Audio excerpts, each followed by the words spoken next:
So day 2 of 3 straight days of practice. Talk to us about this one. At the end of practice, we saw you working on late game execution, even some overtime type of stuff.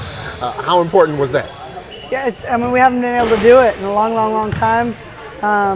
It was good. You know, we've lost a lot of close games. Some of our, games have been really close, and you can point to our execution both sides, whether we're not dialed in defensively or not dialed in offensively. So it's good to be able to work on that.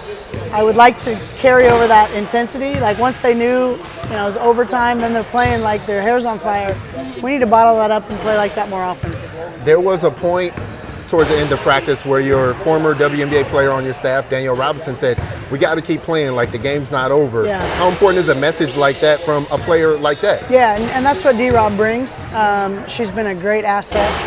She played for 14 years. She knows this league. She knows what it means to be a player, challenges, what you do when things are hard. So her voice is important, and I'm encouraging her to use it more. How's the process of working Rickea back in there? I look like I saw her out there with a lot of people who started a lot of games. Yeah, this she season. Looks good. She looks good, like she was never gone, which is what we want, what we need. I'm excited she's back and ready to roll. Are you ready to tell us she's in the starting lineup? What do you think? No, we're not doing that yet. Okay. We're not doing that yet, but she certainly, as I've said, they're on the floor. We're a better team.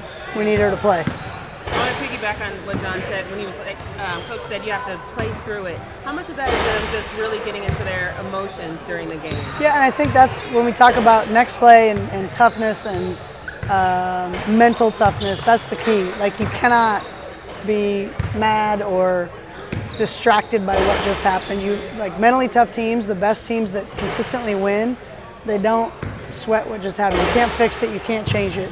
So you have to move on, and we got some players that need to learn how to do that better. KP talked about the teams that are really thriving right now are teams that have been together for a long time. Is there a way that they can fast track the chemistry and the unity?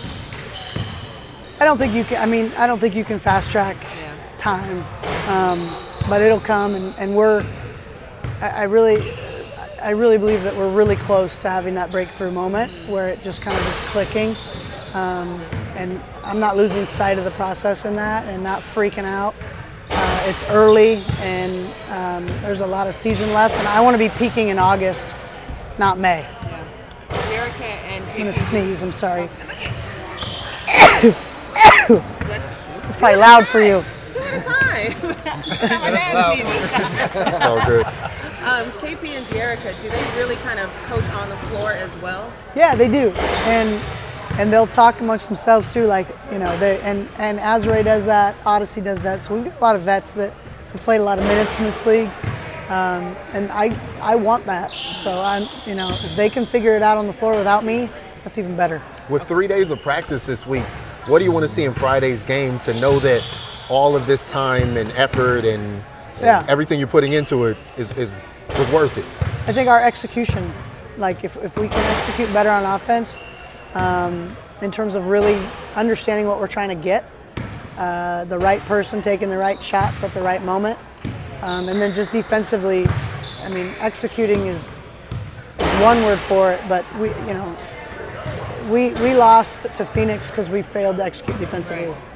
And so whether that means talking, whether that means being in the right pick and roll coverage, being on the same page, we didn't have it. And so that's what I'm looking for on Friday and moving forward. So does bonding come together as far as building chemistry?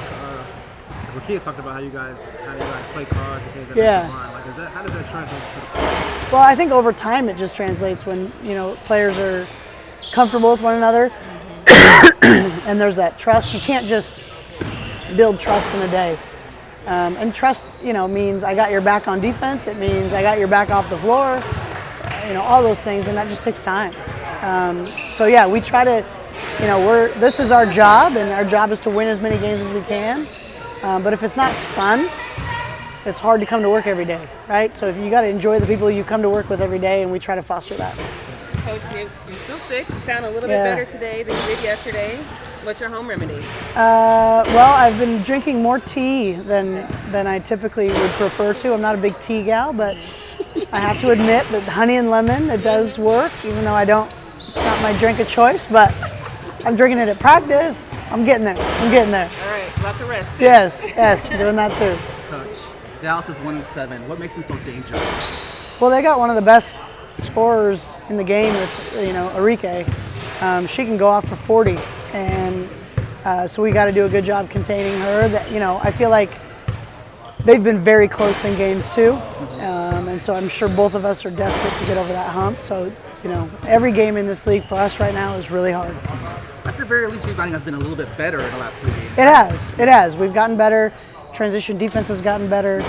And it's just there's a lot of things that we got to continue to work on and be disciplined with, and rebounding is one of them. You're so close, like you said. Yeah. But you said there's no moral victory. So when you see these kind of leaps in like the defense and things of that nature, but you can't take a moral victory, how do you still encourage? Well, I think you can still celebrate it and point it out and show it on film. This is what it looks like. Yeah. You guys can do it. You're able to do it. You're good at it. So I just don't want to be like, oh, we played well, but we lost. It's okay. It's never okay to lose, but you do have to find, you got to catch them doing right, even if the outcome isn't, the end result. I don't want to be end result driven. I want to be process driven, but I still don't ever want us to be okay with losing. Thanks, Coach. Yep. Thank you guys. Thank you so much, Coach.